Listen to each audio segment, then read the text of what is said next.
Good morning, dear students.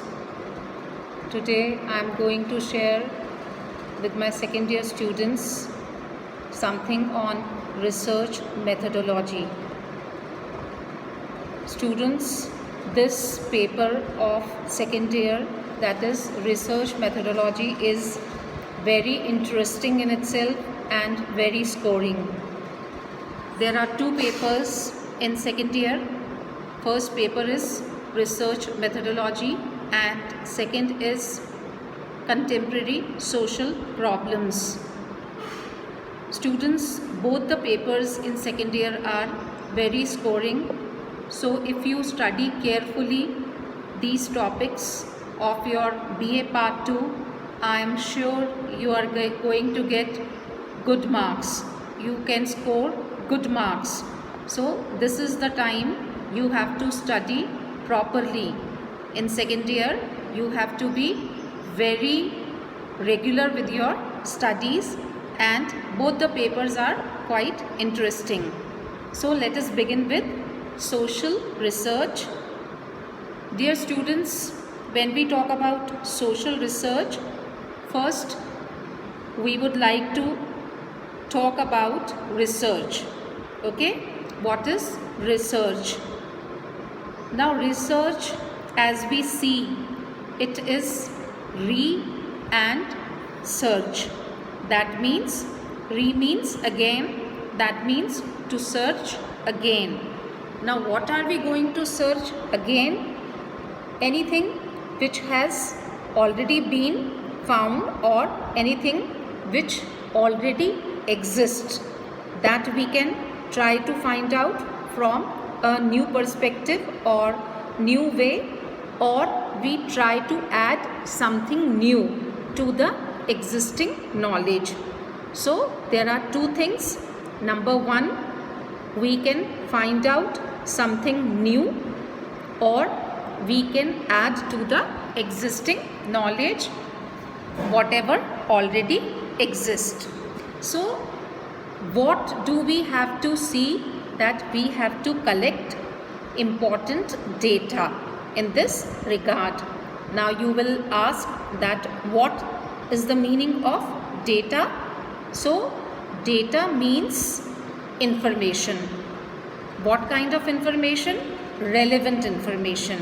If you are trying to find out relevant information, then we can say that it falls in the category of data.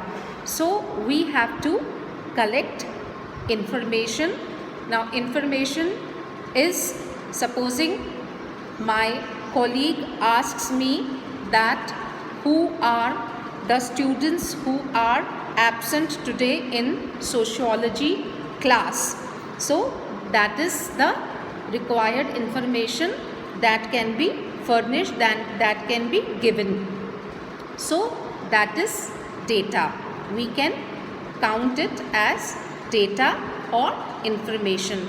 So in research, students, what we do, we collect information, we collect certain data, we try to find out certain new facts, or we can even add to the existing facts the facts which already exist.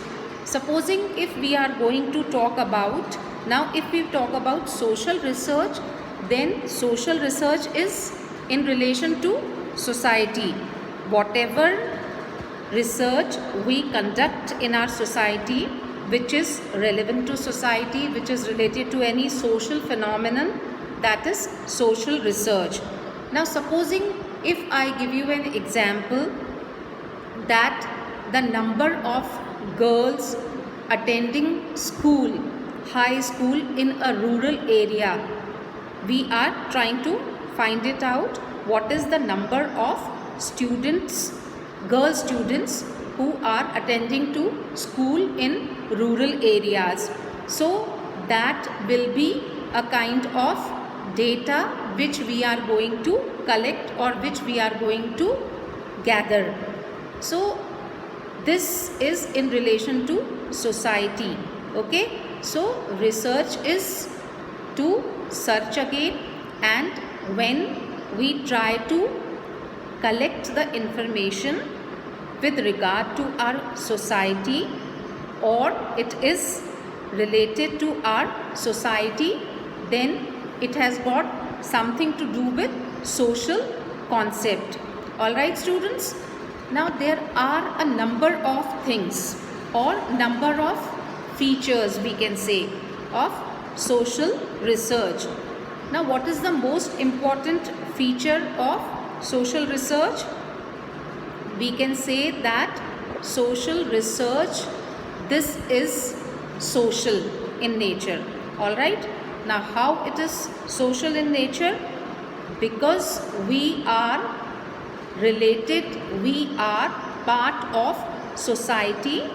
Whatever information we are gathering, whatever information we are collecting, that information is in regard to society. So we say that it is social in nature, because we are trying to analyze any social phenomenon. And when we talk about social phenomenon, then it is related to sociology or society.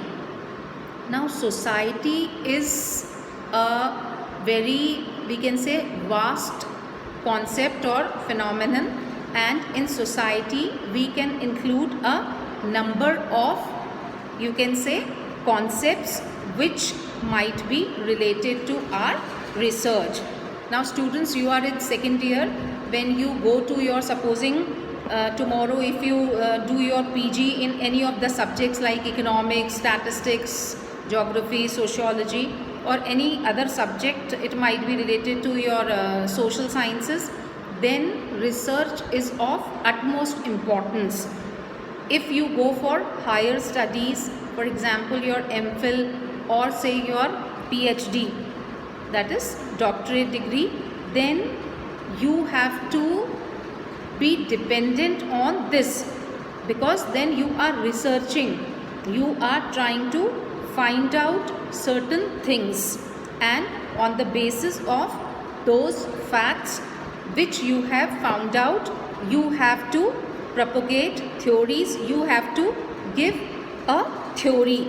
So there are a number of steps which we will talk about. What are the different steps in research, and these steps, they are very important and they are going to give you clue once we finish with our characteristics of social research. Okay, thank you.